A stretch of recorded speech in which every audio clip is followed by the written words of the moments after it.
Chapter 39. Captain Jim Crosses the Bar.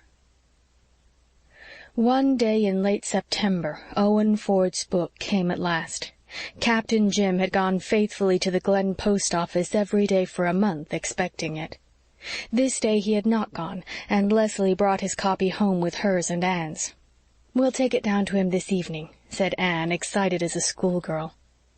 The long walk to the Point on that clear, beguiling evening along the Red Harbor Road was very pleasant.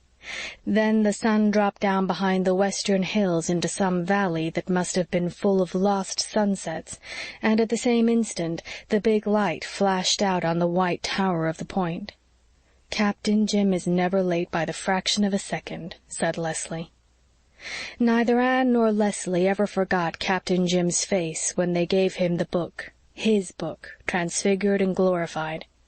The cheeks that had been blanched of late suddenly flamed with the color of boyhood. His eyes glowed with all the fire of youth, but his hands trembled as he opened it.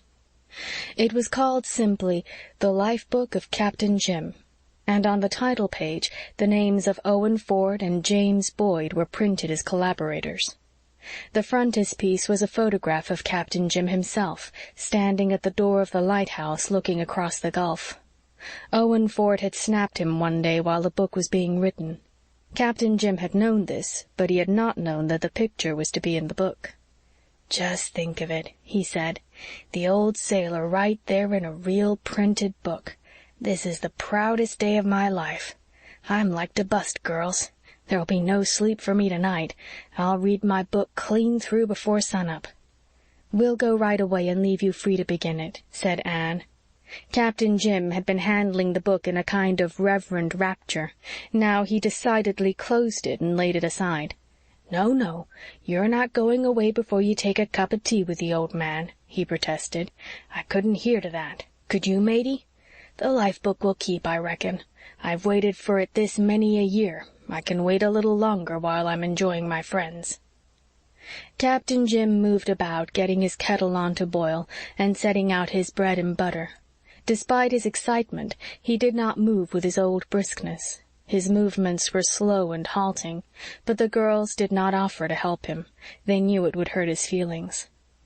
"You just picked the right evening to visit me," he said, producing a cake from his cupboard. "Little Joe's mother sent me down a big basket full of cakes and pies today. A blessing on all good cooks, says I. Look at this purty cake, all frosting and nuts. 'Tain't often I can entertain in such style. Set in, girls, set in. We'll take a cup of kindness yet for old Lang Syne." The girls set in right merrily. The tea was up to Captain Jim's best brewing. Little Joe's mother's cake was the last word in cakes. Captain Jim was the prince of gracious hosts, never even permitting his eyes to wander to the corner where the life-book lay, in all its bravery of green and gold. But when his door finally closed behind Anne and Leslie, they knew that he went straight to it, and as they walked home they pictured the delight of the old man poring over the printed pages wherein his own life was portrayed with all the charm and color of reality itself. "I wonder how he will like the ending I suggested," said Leslie. She was never to know. Early the next morning Anne awakened to find Gilbert bending over her fully dressed with an expression of anxiety on his face. "Are you called out?" she asked drowsily. "No. Anne, I'm afraid there's something wrong at the Point. It's an hour after sunrise now, and the light is still burning. You know it has always been a matter of pride with Captain Jim to start the light the moment the sun sets and put it out the moment it rises."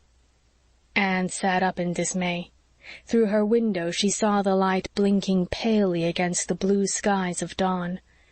"Perhaps he has fallen asleep over his life-book," she said anxiously, "or become so absorbed in it that he has forgotten the light." Gilbert shook his head. "That wouldn't be like Captain Jim. Anyway, I'm going down to see." "Wait a minute and I'll go with you," exclaimed Anne. "Oh, yes, I must. Little Jem will sleep for an hour yet, and I'll call Susan. You may need a woman's help if Captain Jim is ill." It was an exquisite morning, full of tints and sounds at once ripe and delicate. The harbor was sparkling and dimpling like a girl. White gulls were soaring over the dunes. Beyond the bar was a shining, wonderful sea. The long fields by the shore were dewy and fresh in that first, fine, purely tinted light. The wind came dancing and whistling up the channel to replace the beautiful silence with a music more beautiful still.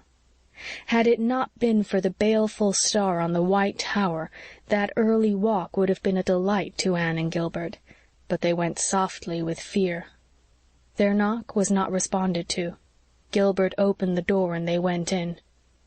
The old room was very quiet. On the table were the remnants of the little evening feast. The lamp still burned on the corner stand. The first mate was asleep in a square of sunshine by the sofa. Captain Jim lay on the sofa, with his hands clasped over the life-book, open at the last page, lying on his breast. His eyes were closed, and on his face was a look of the most perfect peace and happiness, the look of one who has long sought and found at last. "He is asleep?"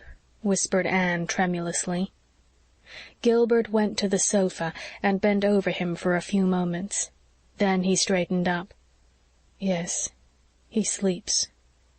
Well," he added quietly, "and Captain Jim has crossed the bar." They could not know precisely at what hour he had died, but Anne always believed that he had had his wish and went out when the morning came across the gulf. Out on that shining tide his spirit drifted, over the sunrise sea of pearl and silver, to the haven where lost Margaret waited, beyond the storms and calms. End of chapter 39.